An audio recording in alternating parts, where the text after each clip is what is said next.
Vamos a orar, hermanos. Quiero invitarles a abrir la palabra en el libro de Mateo, capítulo 5. Estamos estudiando este maravilloso mensaje que el Señor Jesucristo le dio a todos sus discípulos, a los que estaban en ese momento con Él y ahora que lo ha dejado para todos nosotros. Mateo, capítulo 5. Quiero invitarles para que abran la palabra de Dios ahí y vamos a leer entonces y luego, primero vamos a orar y luego vamos a leer. Mateo capítulo 5, por favor. Quiero invitarles siempre a traer su Biblia, como lo vamos a ver en esta mañana, en algunos versículos que el Señor nos da aquí, la importancia que tiene este libro maravilloso en la vida de cada uno de nosotros. ¿Estamos listos, hermanos? Vamos a orar entonces. Padre querido, en esta mañana alabamos tu nombre, Señor. A ti te damos la honra y la gloria. Gracias porque la Biblia dice que donde 2 o 3 están congregados, tú estás ahí en medio de ellos y esa promesa se cumple aquí con nosotros. Gracias, Dios, porque tú nos acompañas esta mañana y queremos que tú seas el centro de nuestro culto. Queremos que tú seas exaltado, honrado y glorificado, Señor. Padre Celestial, este culto no es para nosotros, lo dedicamos para ti, para tu exaltación y para tu gloria. Padre, en esta mañana, gracias por tener este libro maravilloso, tu palabra con nosotros. Gracias, Dios, porque este libro nos habla de ti, de la vida eterna y de la vida presente para vivirla de manera correcta. Señor, háblanos a través de tu palabra en esta mañana. Te pido que tú quites todo pecado de nuestro corazón, toda maleza que está ahí, Señor, de tal forma que nosotros podamos recibir la palabra implantada y que dé fruto a 100 por 1.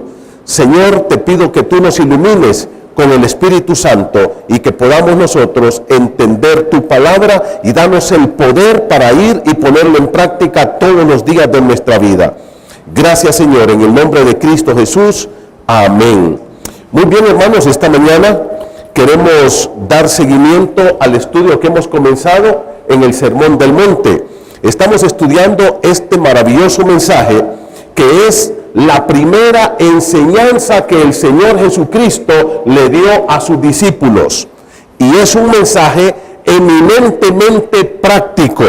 Es para aplicarlo a todas las áreas de nuestra vida. En la primera sección que estudiamos el domingo anterior, Mateo capítulo 5, del versículo 1 hasta el versículo 12, le llamamos las promesas de felicidad. La gente anda atrás de la felicidad y no la puede encontrar. Jesucristo dice, ¿quieren saber el secreto de la felicidad? Número 1, versículo 3, tienen que ser pobres en espíritu. ¿Qué significa esto? Reconocer nuestra miseria espiritual y nuestra incapacidad de pagarle a Dios para que perdone nuestros pecados y para que nos regale la vida eterna. Y cuando reconocemos esta incapacidad, nos rendimos a Él. ¿Y qué pasa? Entonces Él perdona nuestros pecados y nos hace miembros de su reino. La segunda promesa en el verso 4 es para los que lloran. Yo les dije que esta promesa no es para todos los llorones y peor para todas las lloronas, ¿verdad? Esta promesa es para aquellos que lloran por el pecado que se comete. Es el dolor que provoca el pecado. Cuando yo reconozco mis pecados, eso me debe causar un dolor profundo. Yo quiero decirte una cosa, mi hermano. Si nosotros somos de los que pecamos y no sentimos nada, pregúntate, ¿realmente yo he nacido de nuevo? ¿Cómo es posible que yo pueda cometer estos pecados y no sentir pesar, dolor y llorar por el pecado cometido? Cristo dice, esos que lloran, el dolor los lleva al llanto y luego al arrepentimiento, reciben el perdón y reciben la felicidad. En tercer lugar, versículo número 5, dice, hay una tercera promesa de felicidad para los mansos. Estos son aquellos que mantienen su carácter bajo el control del Rey Jesús. Pase lo que pase, nuestra vida, nuestro carácter, lo hemos puesto bajo el control de Él. ¿Y qué dice el Señor acá? Ellos recibirán la tierra por heredad. Hay una promesa más. Versículo número 6 dice, Bienaventurados los que tienen hambre y sed de justicia. Yo les decía que una de las cosas que a mí siempre me ha preocupado es escuchar cómo algunas personas que se identifican con el socialismo moderno han usado estas promesas de felicidad para aplicarlas a la vida social. Yo les decía, esto no tiene nada que ver con eso, hermano. Los pobres en espíritu aquí no son los pobres económicamente. Hay gente pobre económicamente, pero muy orgullosa espiritualmente. No puede recibir el perdón de Dios. La palabra de Dios aquí está hablando, el Rey Jesús está hablando de la relación del hombre con Dios. Cómo el hombre puede encontrar en Dios la realización de su propia vida. Y el hambre y la sed aquí son las dos necesidades fundamentales del ser humano. Pero el hambre y sed aquí, hermano, es de justicia. En otras palabras, el Señor dice, felices aquellos que tienen necesidad de ser limpios de sus pecados. Aquellos que sienten la necesidad de ser perdonados. Porque, ¿qué dice la palabra? Versículo número 6, ellos serán saciados. No todo el que tiene hambre y sed de justicia social va a ser saciado. De hecho, nuestras sociedades cada día son más injustas socialmente hablando. Nuestras sociedades cada día son más injustas con los pobres. El Señor no está hablando de esa justicia social, está hablando de la necesidad que tiene el hombre del perdón, de ser limpio, de ser puro. ¿Y quién es el único que puede saciar esa necesidad? Solo es el Señor. Siguiente promesa de felicidad dice, verso 7, bienaventurados los misericordiosos. Estos son aquellos que dan misericordia. Hemos recibido misericordia. Dios ha sido bueno con nosotros. Él ha perdonado todos nuestros pecados. Ahora somos miembros de su reino. Y ahora Él dice, ustedes que han recibido misericordia deben ser misericordiosos con todos los seres humanos. Y entonces lo que sembramos vamos a cosechar. ¿Qué vamos a cosechar? Misericordia. Verso número 8, un versículo clave aquí, mi hermano, dice, felices los que tienen un corazón limpio, los de limpio corazón. Yo les decía, qué bueno que el Señor no dijo, felices aquellos que van a la iglesia El Molino, no dijo eso. Y cierto, somos felices aquí, ¿no es cierto? Pero el Señor no dijo eso. No dijo felices los que andan una Biblia en la mano. No dijo felices los que cantan coritos. No dijo felices los que dan diezmos y ofrendas. No dijo felices los pastores. No dijo felices los diáconos o ancianos. ¿Felices quiénes? Los que tienen un limpio corazón. ¿Y quién es el único que puede limpiar nuestro corazón? Es el Señor con su sangre preciosa. Primera de Juan 1:7 dice, la sangre de Jesucristo su Hijo nos limpia de todo pecado. Y aquellos que tienen un corazón limpio, ¿qué dice la palabra de Dios? De ellos verán a Dios. Y luego versículo número 9, un versículo importantísimo para todos nosotros, felices los pacificadores. Son aquellos que trabajan por la paz. Ahora yo les decía a ustedes, mis hermanos, que aquí los pacificadores no son aquellos que andan poniendo en paz con a sus amigos que están en enemistad o que quieren pelear. No, son aquellos que están trabajando por la paz de sus amigos para que tengan paz con Dios. Porque esa es la verdadera paz. ¿Sabe por qué hay tanto conflicto hoy? Porque el hombre no conoce la paz de Dios. El único que puede traer paz es el Señor. Y ahí lo dice el apóstol Pablo en el libro de Efesios. Dios hace la paz con el hombre. Él es el único que lo puede hacer. Nadie más lo hace. Y nosotros debemos trabajar entonces para que todos nuestros familia, compañeros de trabajo, amigos, puedan tener esa paz con Dios. Tenemos que trabajar en eso. Y por último, hermanos, versículo número 10 y 11, hay dos promesas más, y es para aquellos que padecen persecución por llevar una vida justa, recta, transparente. No importa que nos rechacen, pero tenemos que tener un comportamiento no hipócrita, sino espiritual.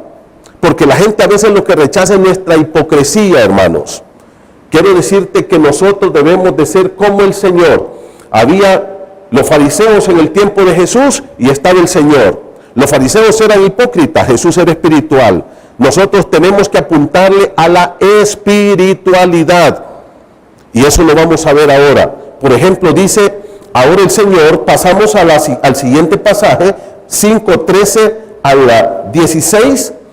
En esta sección entonces el Rey Jesús ahora comisiona a sus discípulos, a aquellos que estaban con él, que tuvieron su tiempo, su momento para ser luz y sal, y ahora para todos nosotros, todos los que hemos decidido caminar con Cristo, seguir a Cristo, ahora nosotros somos discípulos del Señor. Y entonces, ¿qué es lo que encontramos aquí? La comisión del Señor Jesús para todos ustedes y para mí. El Señor nos da dos comisiones y lo hace a través de lo que nosotros le llamamos metáforas. La metáfora es una comparación directa. El Señor nos dijo, vosotros sois como la sal. ¿Qué dijo Él? Vosotros sois la sal. Una comparación directa. Vosotros sois la luz. Ahora entonces, hermanos, la pregunta, ¿somos nosotros la sal de la tierra? Algunos somos salados, pero no somos sal. ¿Ah? ¿Qué dice la palabra? Vosotros sois, ¿qué dijo el Señor? La sal de la tierra. Vosotros sois la luz del mundo. Ahora, yo quiero que ustedes miren esta frase de Jesús. El Señor dijo, ustedes son la sal ¿de dónde? De la tierra. ¿Por quién está interesado el Señor Jesucristo, mi hermano? ¿Solo por esta ciudad? ¿Solo por tu barrio? ¿Solo por tu colonia? ¿O está interesado por toda la tierra? Mira lo que dijo, ustedes son la sal de la tierra. A veces nosotros ni tan siquiera nos interesamos por nuestro barrio. Por lo menos ahí tenemos que interesarnos. Y ustedes son, dijo, la luz del mundo. El Señor está interesado en el mundo. Por tanto, nosotros también tenemos que interesarnos por ellos. Ahora, pregunta, ¿quiénes son los que pueden cumplir esta misión de ser sal y luz aquí en este mundo? ¿Quiénes son dentro de los discípulos de Jesús que pueden cumplir con esta misión? Bueno, los únicos que pueden cumplir con esta misión son aquellos que han encontrado en el Rey Jesús la plenitud de su vida, de los que habló del versículo 3 al versículo 12, que les dijo, felices ustedes. La palabra felices quiere decir plenos, llenos, completos, satisfechos. Aquellos que hemos encontrado en Jesucristo la realización de nuestra vida, que estamos completos en Él. Pero si usted y yo, mi hermano, vivimos como viven los paganos, llenos de ansiedad, de estrés, de preocupación, de pecado, ¿qué le vamos a ofrecer a este mundo? No tenemos nada que ofrecerle porque somos igual que ellos. Jesucristo dijo, ustedes son la sal de la tierra, ustedes son la luz del mundo. Solo cuando Cristo llena nuestro corazón y satisface todas las áreas de nuestra vida, es cuando nosotros vamos a poder ayudar a este mundo a salir de su vida tan perdida que llevan. Vamos a ser sal y vamos a ser luz. Solamente cuando Cristo satisface tu alma plenamente, solo así estás en la capacidad de decirle a la gente, Jesús es la solución y la esperanza para tu vida. Solo Él puede llenar tu vida como ha llenado mi vida. No importa que hayan enfermedades, que tengamos salud, que tengamos dinero, que no lo tengamos, que tengamos trabajo, que no tengamos trabajo, no importa. Porque hemos encontrado en Cristo la satisfacción y la realización de nuestra vida. Cuando tú encuentres en Cristo la llenura completa, y como lo dice Colosenses capítulo 2, ustedes están completos en Cristo, entonces vamos a hacer luz. Entonces la gente va a decir, vale la pena ser cristiano, vale la pena ir a la iglesia, este sí vale la pena.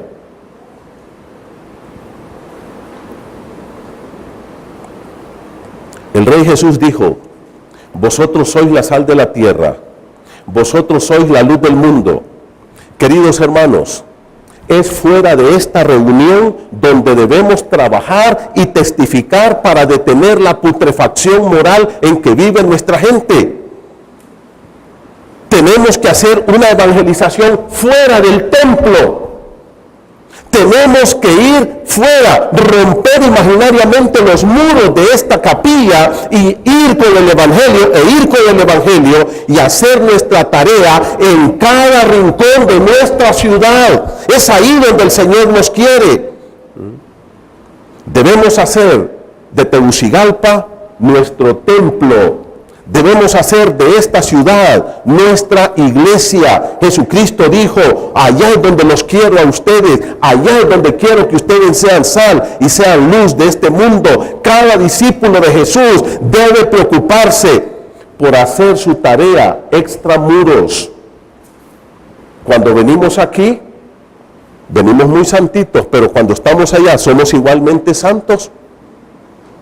Cuando estamos allá con los amigos, cuando estamos allá en el trabajo, cuando estamos en el mercado, ¿somos igualmente santos que aquí adentro? Vivimos en una ciudad que camina de espaldas a Dios, una ciudad completamente secular. Tegucigalpa es una ciudad pagana, sin valores. Honduras no tiene pautas, no tiene ningún principio de comportamiento, no tiene objetivos morales, no tiene una relación con Dios. La gente anda en sus pecados, se emborrachan, se desenfrenan sexualmente, abortan, se meten en las pandillas, en el narcotráfico, se meten en el lavado de activos, en la prostitución, en la yoga, en la brujería, en el esoterismo y en toda la demás porquería moral que hay, porque tienen un vacío en su corazón, porque no conocen al Dios vivo y verdadero, porque Jesús no ha llenado sus corazones todavía, y ese vacío aplasta el alma de toda esta gente, y por eso viven en esa forma. El hombre secular está vacío, y todo vacío tiene que llenarse.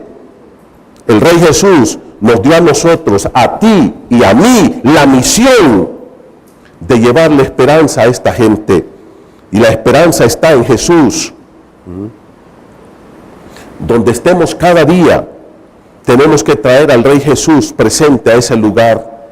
A través de nosotros, que la gente mire a Cristo, que la gente mire que hay esperanza.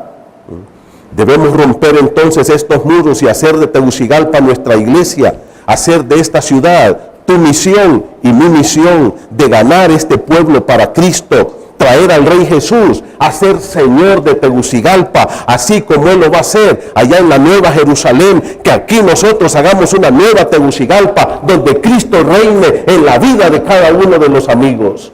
¿Y quién lo va a hacer eso? Jesús dijo, tú eres luz, tú eres sal para esta gente, para esta ciudad, para este pueblo.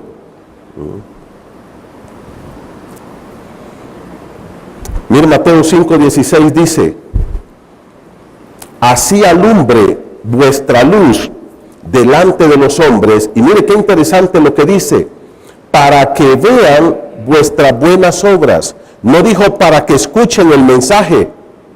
La gente está cansada de oír, hermanos. Mire, hay gente impía que sabe más el evangelio que los cristianos. Usted le pregunta a cualquier persona de Tegucigalpa, no importa que sea el pandillero más despiadado que haya, usted sabe por qué murió Cristo y le va a decir, sí, Cristo murió por nosotros. ¿Sabe lo que quiere ser la gente? Lo que quiere la gente, lo que dijo Jesús aquí. No que oigan, ¿qué dijo? Que vean vuestras buenas obras, que vean una vida de impacto, que vean vidas transformadas por el poder del evangelio. Eso es lo que el Señor dijo acá, que vean vuestras buenas obras. Esto es, que donde quiera que tú y yo estemos, ese hombre secular que está a nuestro lado, vea en mí, vea en ti una persona completamente diferente. No solamente hablar del evangelio, debemos mostrar el evangelio a la gente. Que mi hogar sea el mejor hogar de Tegucigalpa. Que tú como empleado seas el mejor empleado.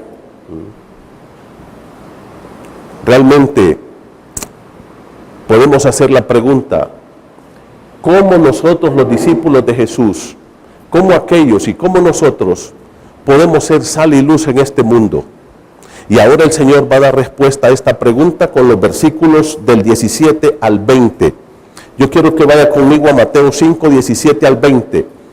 Cómo los discípulos del Rey Jesús van a cumplir la misión de ser sal y luz, y cómo van a lograr la plenitud de la felicidad como lo prometió en los primeros versículos.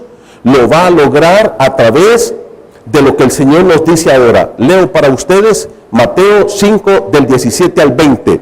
No penséis que he venido para abrogar la ley o los profetas. No he venido para abrogar, sino para cumplir. Porque de cierto os digo que hasta que pasen el cielo y la tierra, ni una jota, ni una tilde pasará de la ley hasta que todo se haya cumplido. De manera que cualquiera que quebrante uno de estos mandamientos muy pequeños y así enseña a los hombres, muy pequeño será llamado en el reino de los cielos. Mas cualquiera que los haga y los enseñe, este será llamado grande en el reino de los cielos. Porque os digo, subraye siempre este versículo, apréndaselo de memoria, mi hermano. Porque os digo que si vuestra justicia no fuere mayor a la de los escribas y fariseos, no entraréis en el reino de los cielos. Hemos llegado a lo que yo llamo aquí, hermano, el corazón del Sermón del Monte. Este es el corazón, el centro del Sermón del Monte. Ahora, ¿por qué creo que esta sección es el centro de lo que es Mateo 5, 6 y 7? Creo que hay 5 razones y se las expongo rápidamente. En primer lugar, en esta sección, el Rey Jesús expresa su respeto y el sometimiento o su sometimiento a la palabra de Dios. El Señor dijo, yo no he venido a abrogar, versículo número 17, no penséis que he venido a abrogar, he venido a cumplir. El Señor expresa, hermanos, en primer lugar, el respeto y sometimiento que tiene a la palabra de Dios. En segundo lugar, ¿por qué creo que este sermón, que esta sección es el corazón del Sermón del Monte? Porque expresa uno de los propósitos primordiales de su venida. Él dijo, yo he venido a cumplir. Ya vamos a ver qué significa esto. En tercer lugar, este sermón, esta sección expresa la permanencia y el cumplimiento fiel de la palabra de Dios. ¿Qué dijo Jesús? Ni una jota, ni una tilde va a pasar. Todo se va a cumplir. Esta palabra es veraz. Esta palabra, esa Biblia que tú tienes en la mano, no es un libro cualquiera.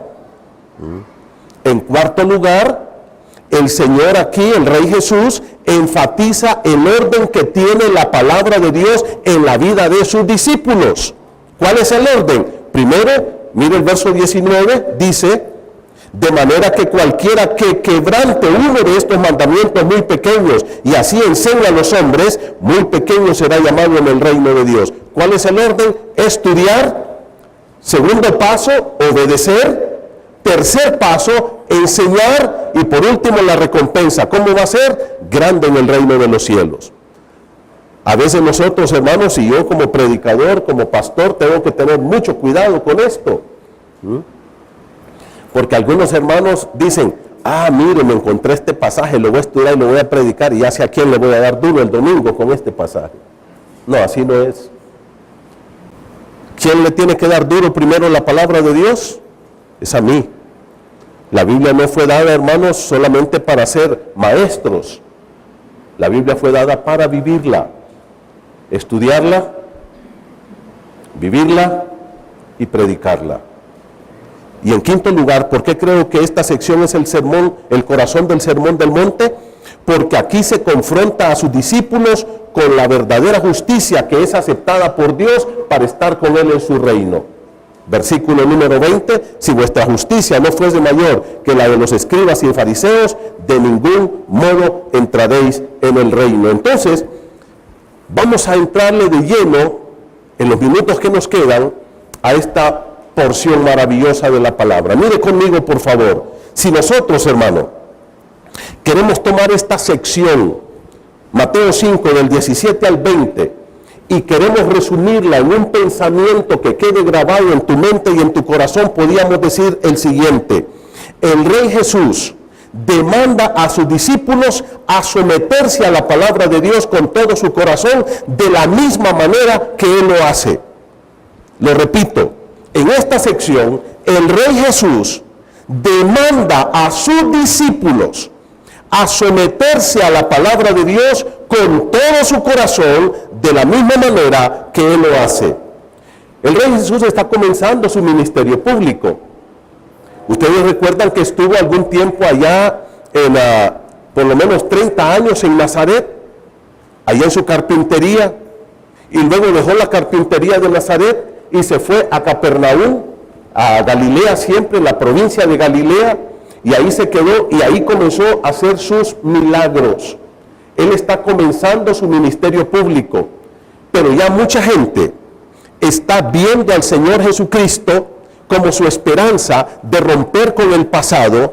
Está comenzando a ver a Jesucristo como el que trae la esperanza de romper con el imperio romano, y ellos esperan que en cualquier momento el Señor tome un ejército y se levante y establezca el reino de Dios por la fuerza. El Señor capta los pensamientos de la gente y entonces les dice, verso número 17: no penséis que he venido para abrogar la ley o los profetas. El doctor Carballosa, en su comentario de Mateo, me gusta cómo dice aquí. Dice el doctor Carballosa, comentando esta frase, versículo 17, no penséis, dice él, esta construcción gramatical que da aquí la palabra del Señor indica lo siguiente. Dice, ni tan siquiera se os ocurra pensar tal cosa.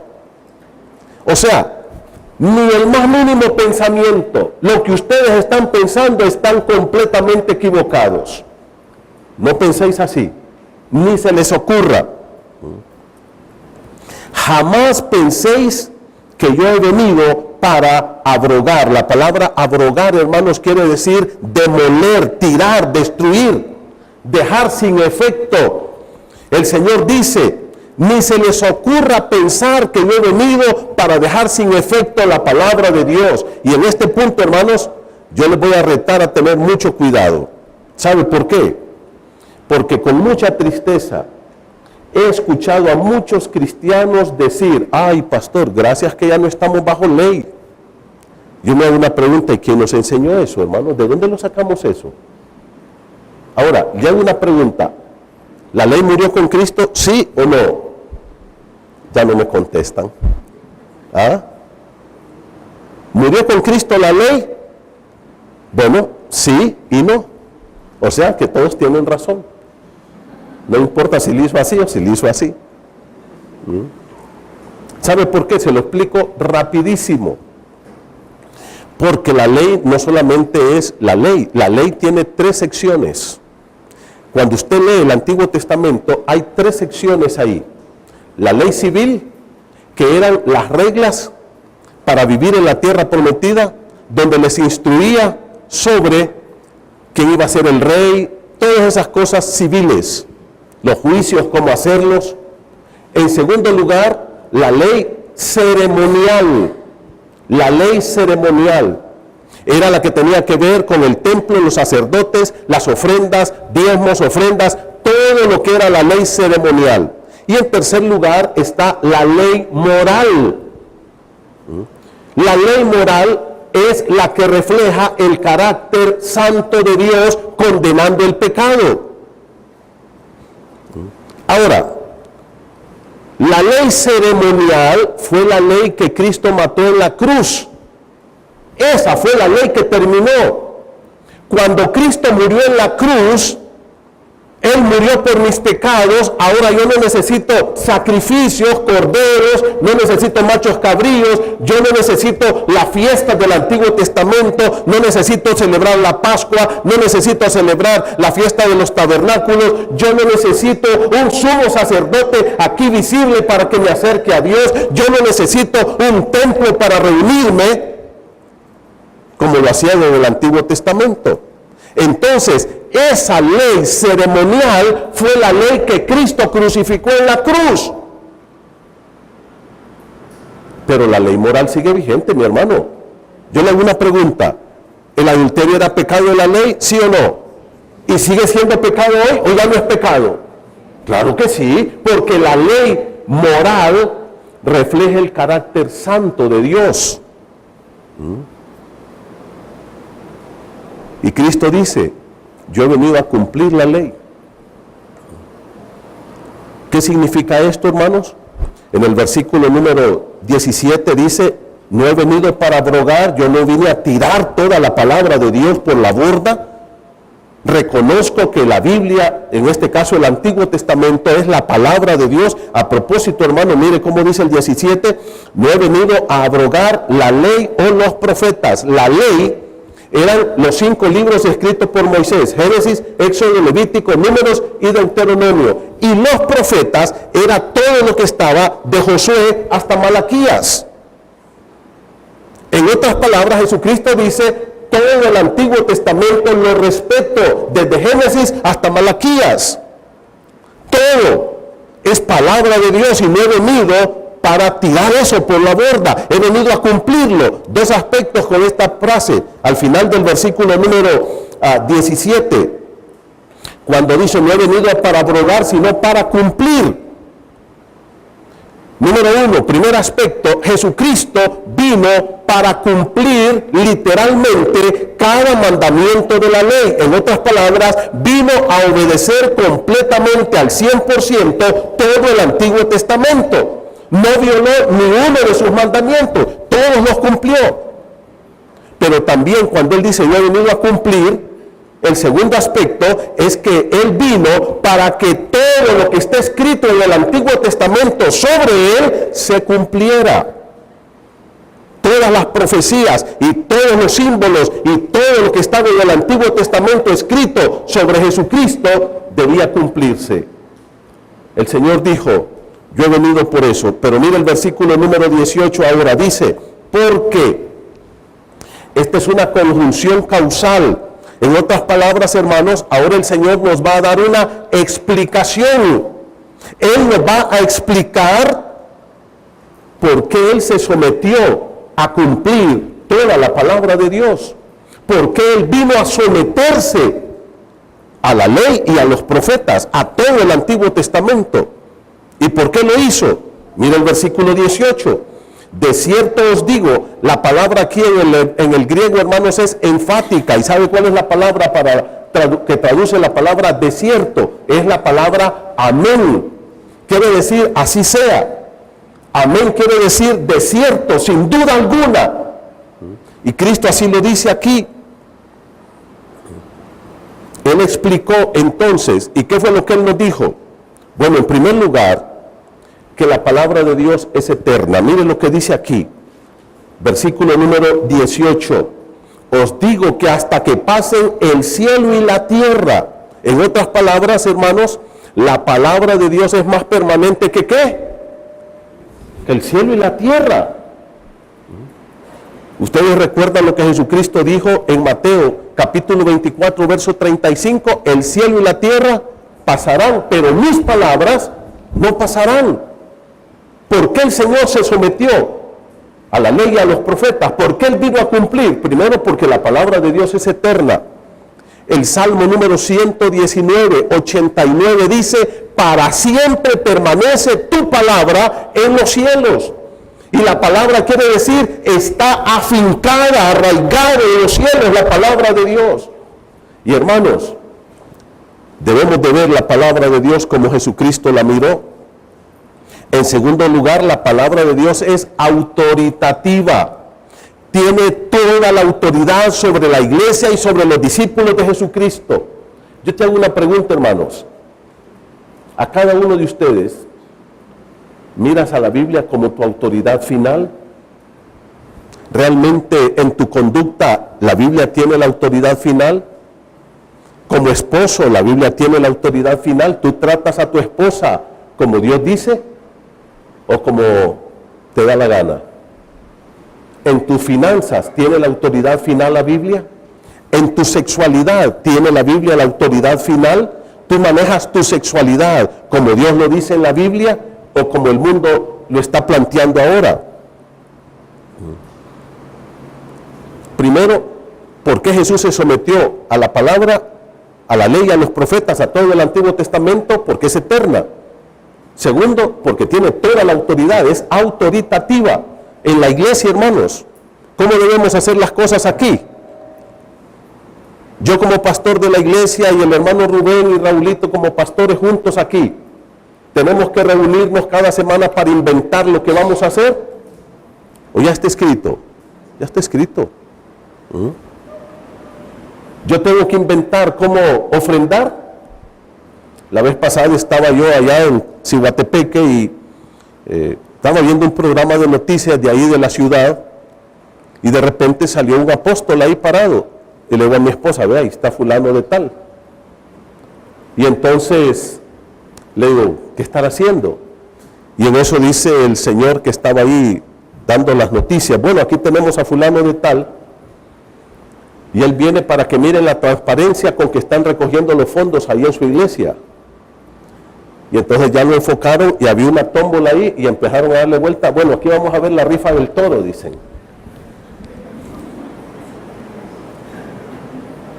¿Es bíblico hacer rifas para recoger pisto en la iglesia? ¿Tengo yo que estar inventando qué hacer? No. ¿Me manda Dios a estar rifando? ¿A hacer una loto evangélica ahora? ¿Ah? No sería malo, ¿no es cierto? Muchos de ustedes lo comprarían. Si compran la mundana, ¿cómo van a comprar la evangélica?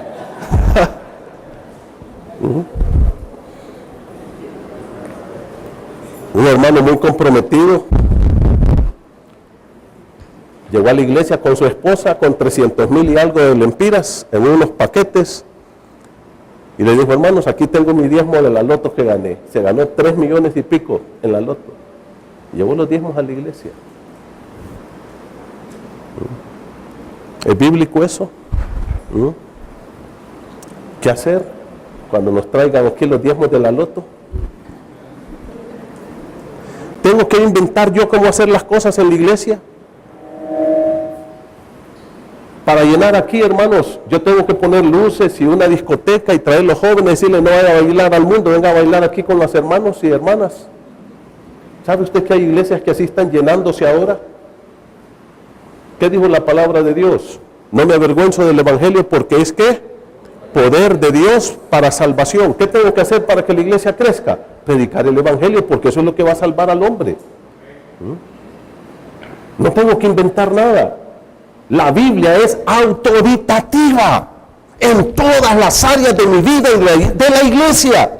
Y en tercer lugar, la palabra de Dios se cumplirá hasta el detalle más pequeñito. Mire lo que dijo Jesús en el verso número 18. Os digo que hasta que pasen el cielo y la tierra, ni una jota, ni una tilde pasará de la ley. Hermano, Dios no está bromeando con este libro. Cuando Dios nos dice algo, Él lo va a cumplir, sea una promesa, una amenaza, Dios lo cumplirá, dijo el Señor, ni una jota. La jota era una yod en el hebreo, la yod es la letra más chiquitita del alfabeto hebreo.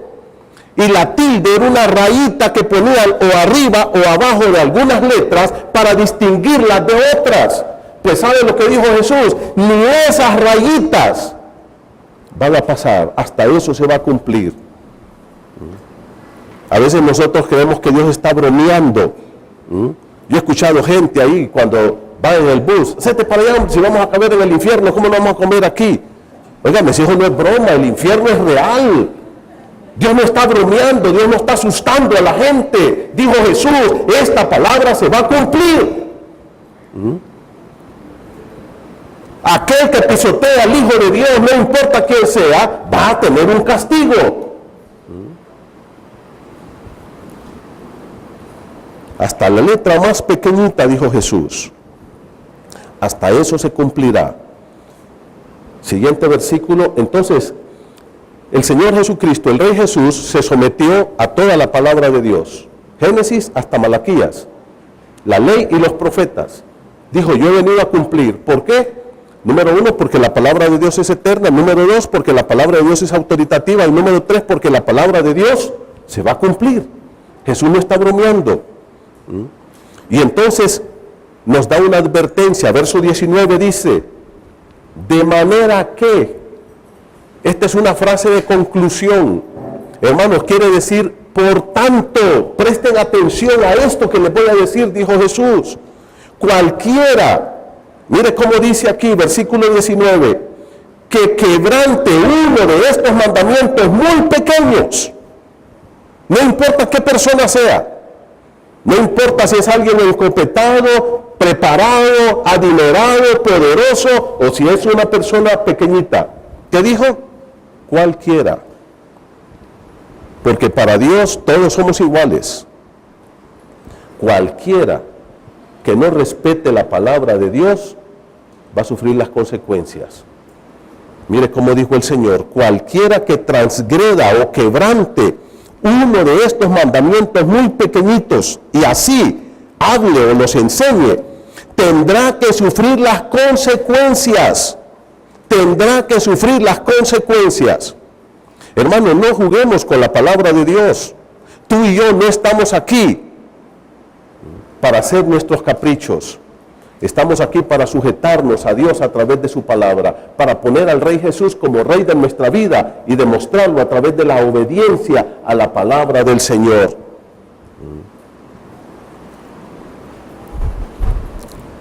Leyendo este libro del doctor Carballosa,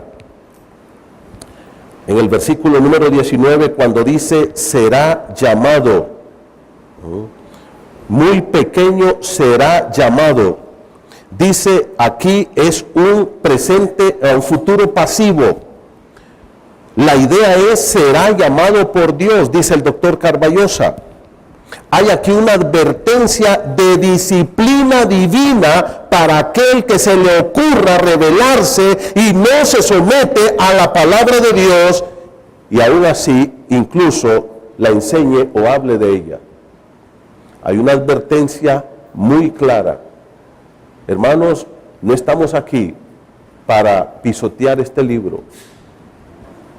Yo me pregunto, ¿cómo es posible que Dios, omnisciente, omnipotente, glorioso, majestuoso, eterno, infinito en gloria y en poder, se tomó, escucha bien lo que le voy a decir, hermano, más de 1600 años para escribirnos este libro?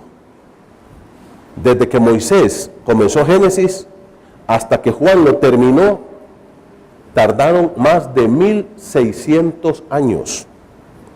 Utilizó más de 40 hombres, más de 40 personas de diferentes tipos, pobres, ricos, preparados y no preparados, fueron utilizados por él. 3 continentes diferentes, parte fue escrita en Europa, parte en Asia y parte en África. 3 idiomas diferentes. Antiguo Testamento en hebreo, Nuevo Testamento en griego y algunas partes del Antiguo Testamento en arameo.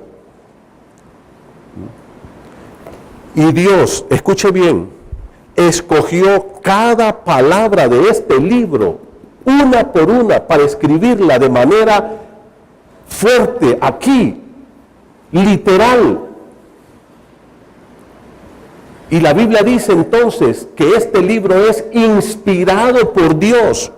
Lleva el sello y la aprobación divina para que yo ahora lo tome como cualquier tontería, como cualquier diario, como cualquier libro, sin ningún tipo de importancia.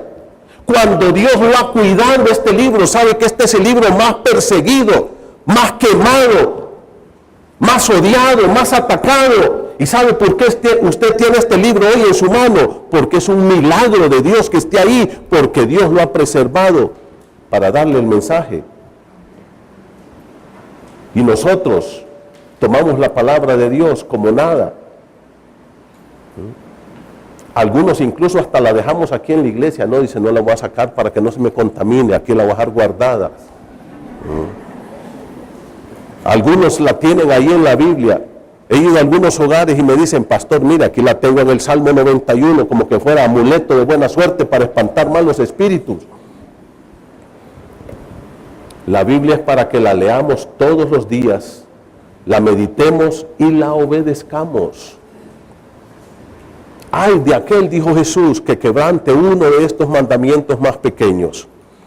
Y terminamos, hermanos, el tiempo se ha ido con el versículo número 20.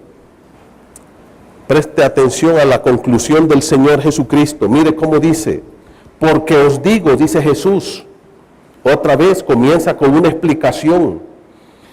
Os digo que si vuestra justicia no fuese mayor a la de los escribas y fariseos, no entraréis en el reino de los cielos. Este texto lógicamente está amarrado a lo anterior, porque la palabra porque lo une a todo lo que he estado diciendo. ¿Qué es lo que ha dicho anteriormente? El Señor ha dicho de la autoridad que tiene la palabra de Dios en la vida de sus discípulos. La necesidad imperativa de aplicar este libro, de meditar en él y de enseñarlo a otros. Mire cómo dice, si vuestras justicias, las justicias en este versículo tiene que ver con la conducta del cristiano, del discípulo del Señor.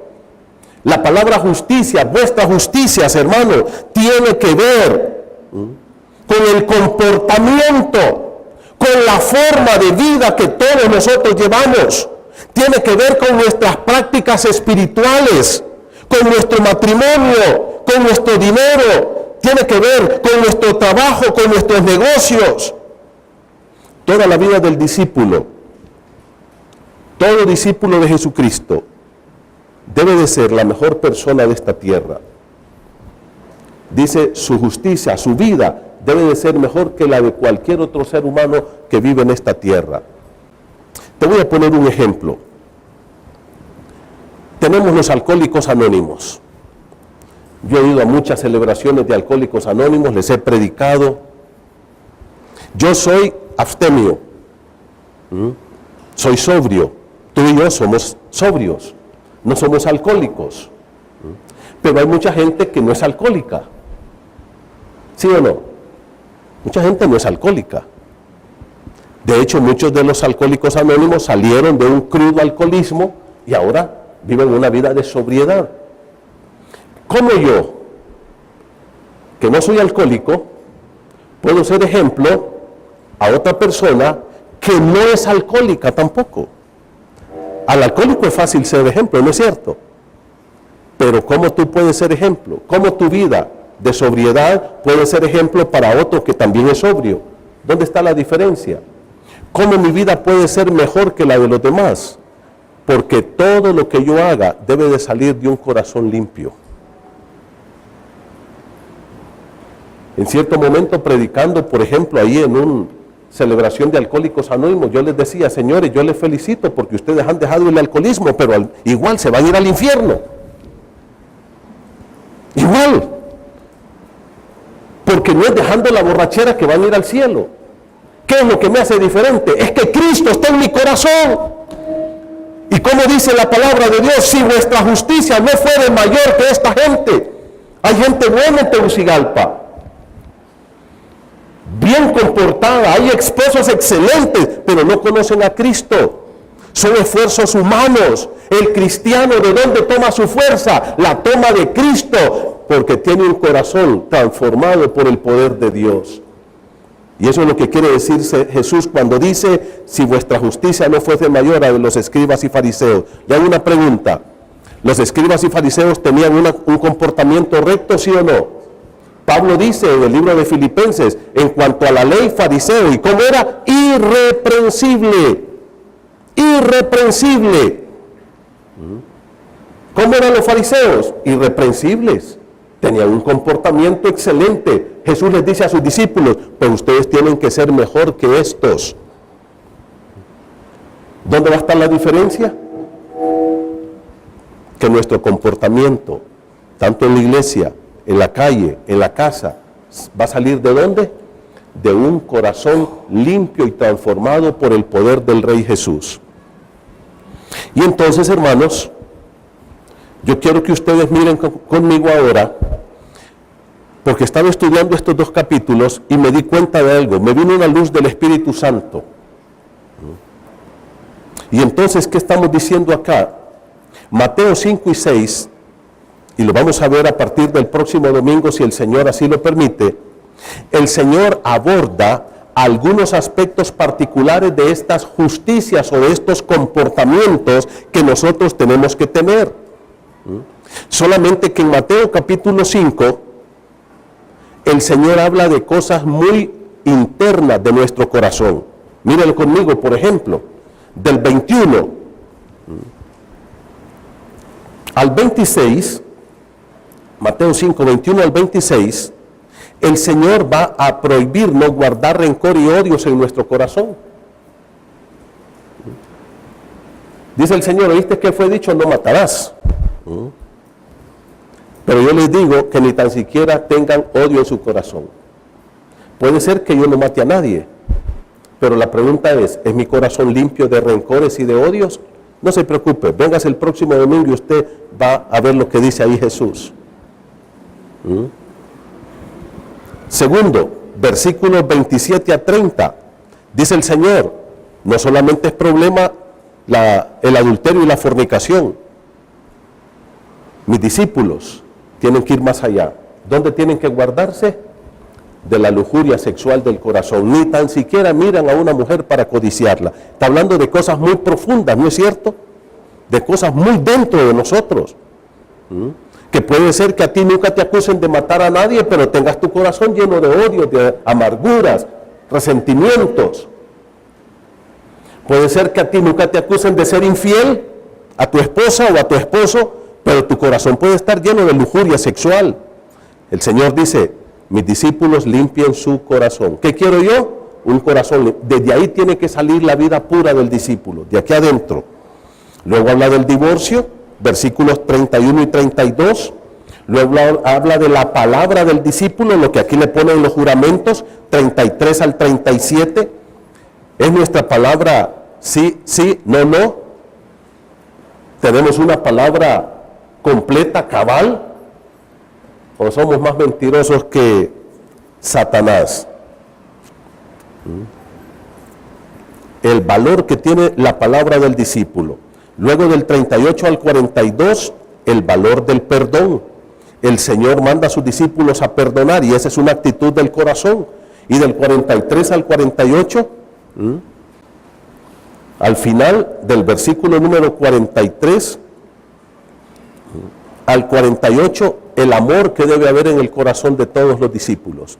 ¿Se dan cuenta? Habla de cosas ¿qué? Muy profundas, que están aquí en el corazón. Pero cuando vamos al capítulo 6, la cosa cambia. Y entonces habla de cosas externas. Por ejemplo, si usted mira el capítulo número 6, del versículo 1 al 4, ¿de qué nos habla? De dar dinero. Es algo que la gente nos mira, ¿no es cierto? Y especialmente si viene la Teletón. Ahí vienen los cheques. ¿Cómo son los cheques de la Teletón, hermanos? Así chiquititos que nadie los mira. La otra cosa, la oración. Es algo público. Aquí está hablando de la oración. Luego, ¿qué? El ayuno.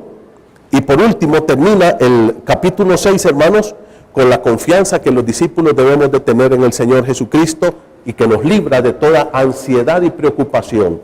Hay gente que usted está temblando la mira de la preocupación, ¿no es cierto? Y de todo esto vamos a hablar un poquito más adelante. Queridos hermanos, ¿qué significa este libro para ti? ¿Qué dijo Jesús? Yo no he venido a quebrantar, a tirar, he venido ¿a qué? A cumplir. Que Dios nos ayude a nosotros a tener un sometimiento real y verdadero a su palabra. Que este libro, hermanos, sea el tesoro más grande que Dios te ha dado después de darte el perdón y la salvación para guiar tu vida en el presente. Que este libro sea nuestra guía, norma de fe, de conducta en todas las áreas de nuestra vida. Y que Dios nos ayude a ser una iglesia bíblica como nuestro nombre lo dice. Amén. Todo basado ¿dónde? En la palabra de Dios. Y si hay aquí algún amigo que ha venido hoy, yo quiero decirle esto. Amigo, amiga, Dios no está bromeando con su palabra. Se va a cumplir. Y la Biblia dice que aquellos que no reciban a Cristo como su Salvador personal, que no se arrepienten de sus pecados, que no le pidan perdón a Él y que no abran su corazón a Jesús y por la fe le reciban como Salvador, van a ir al infierno eternamente y para siempre. No es un juego, no es una broma, no es un chiste, y Dios lo va a cumplir. Pero también dice que todo aquel que tiene a Cristo en su corazón tiene ¿qué? Vida eterna. Y estará con Él en el cielo. Y Él dijo, yo voy a preparar lugar para vosotros y donde yo esté, ahí estarán ustedes conmigo. Para todos los que ya recibimos a Cristo, vamos a estar con el Señor eternamente y para siempre.